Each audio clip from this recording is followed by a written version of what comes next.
Hola, espero que todos se encuentren muy bien. Les doy la bienvenida a un nuevo video en el cual les platicaré acerca de las figuras retóricas. Así que bueno, vamos a empezar explicando qué son las figuras retóricas y después vamos a dar algunos ejemplos de ellas. Pues las figuras retóricas son ciertos usos del lenguaje que se utilizan para hacer más expresiva una idea.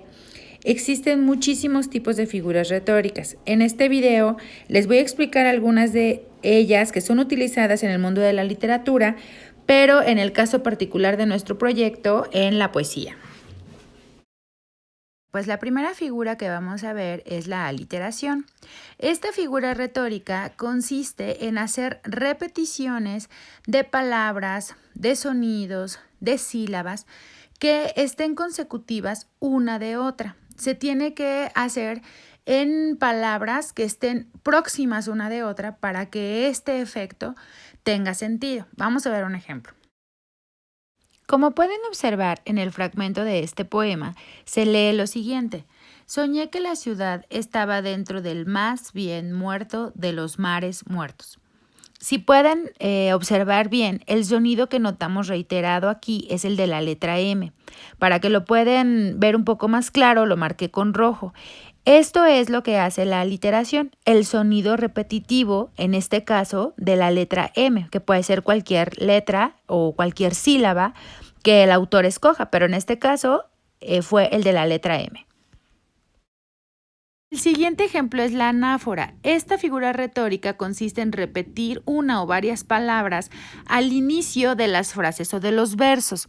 Como pueden notar, hay una diferencia entre la aliteración y la anáfora. Ambas consisten en repeticiones, pero mientras que en la aliteración se dan dentro de una misma frase o verso, aquí, en este ejemplo, la anáfora, las repeticiones se muestran al inicio de diferentes versos, no en el mismo. Así que vamos a ver el ejemplo.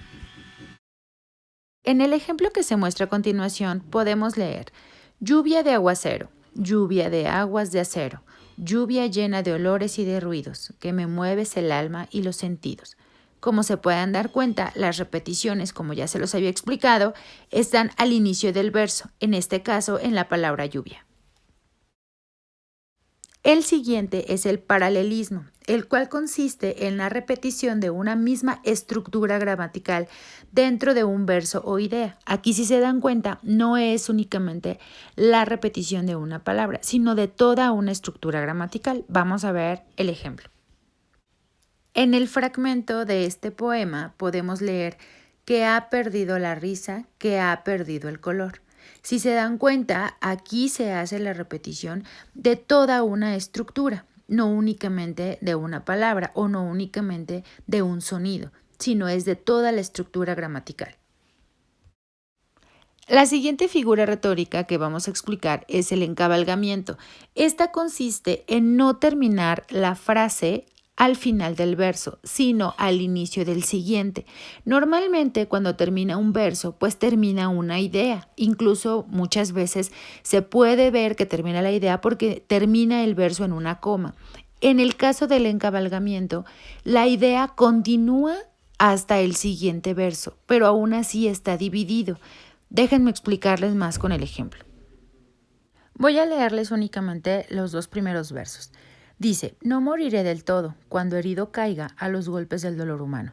Si se dan cuenta, el primer verso termina en la palabra herido y continúa la idea en el segundo verso, donde dice caiga. Ahí es donde podemos darnos cuenta que el encabalgamiento consiste en terminar la idea en el verso siguiente. Vamos a continuar con la explicación del hiperbatón, ¿ok? Es hiperbatón, no hiperbatón, hiperbatón. El hiperbatón consiste en la alteración del orden habitual o convencional de las palabras en una oración. En el fragmento de este poema de Rubén Darío leemos, vestido de rojo, piruetea el bufón. Normalmente nosotros diríamos piruetea el bufón vestido de rojo. Sin embargo, en el ejemplo del hiperbatón nos damos cuenta que se hace una alteración del orden normal que nosotros ocupamos en la estructura gramatical. Explicaremos ahora qué es el quiasmo. Esta es una figura retórica que también consiste en hacer repeticiones, pero en este caso las repeticiones se dan en frases o en términos iguales, pero que se dan de manera cruzada. Vamos a ver el ejemplo para que lo entiendan mejor. Este fragmento nos dice: perfume a canción se suma, a favor de mezcla tanta, sueño el perfume que canta y la canción que perfuma. Como pueden observar, la idea inicial nos muestra las palabras perfume y canción. En los siguientes versos se siguen ocupando estas mismas palabras, pero de una manera en que la idea cambia de sentido. Ahora vamos a explicar una figura retórica que es muy común que se utilice dentro de la poesía. Este es el símil o también llamado comparación, el cual consiste en hacer una comparación expresa entre una cosa y otra, utilizando normalmente la palabra como. Vamos a ver el ejemplo. En el fragmento de este poema de Salvador Díaz Mirón, dice así: la tristeza de Verdi suspira y pasa en la cadencia fina como un perfume. Si se dan cuenta, está en rojo la palabra como, que es lo que está haciendo la comparación, ¿ok? Nos dice una idea y después la compara con la palabra como. La siguiente figura retórica que se va a explicar es la metáfora. Esta se utiliza para identificar dos términos entre los cuales existe alguna clase de semejanza. Es decir, los términos que se hacen no se hacen como una comparación, sino como una afirmación. Déjenme explicarles mejor con el ejemplo. Como pueden observar, en el ejemplo de este poema dice: las bocas de grana son húmedas fresas. Es evidente que se está haciendo una comparación en que la boca es como si fuera una fresa, pero si se dan cuenta no se utiliza la palabra como, sino más bien afirma que la boca es una fresa.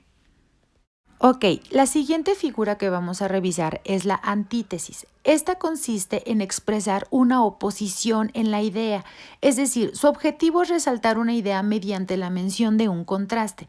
En el ejemplo que vemos a continuación dice: como ensayos torpes un ala implume. Un ala tiene como característica normalmente pues que tiene plumas, pero aquí la palabra implume quiere decir que no las tiene. Lo siguiente que vamos a revisar es la paradoja, la cual consiste en una idea de contradicción lógica. Vamos a revisar el ejemplo para que lo puedan entender mejor. En el fragmento de este poema de Francisco González León dice: habla la casa porque está callada, lo cual resulta algo pues ilógico, ya que al hablar pues emiten sonidos y al callar pues hay ausencia de estos. Revisemos ahora la personificación o prosopopeya, la cual consiste en atribuir cualidades o habilidades humanas como el pensamiento, el razonamiento o el habla a cosas que realmente son inanimadas. En el ejemplo dice: y en un vaso olvidada se desmaya una flor. Pues obviamente una flor no puede desmayarse. Esa cualidad pues es de los seres humanos. Entonces se le atribuye a una flor y por eso se le da una personificación. Ok, la última figura que vamos a revisar es la hipérbole, en la cual consiste en hacer una exageración de una idea. En el ejemplo dice: no hay extensión más grande que mi herida, lo cual podemos observar una evidente exageración, ya que en un pensamiento lógico pues hay cosas mucho más grandes que cualquier herida que cualquier ser humano pudiera tener. Ok, chicos, pues ya terminamos con la explicación del tema de hoy. Recuerden revisar Classroom para que puedan realizar una actividad relacionada con este tema. Cuídense mucho, chicos, nos vemos pronto. Saludos, bye bye.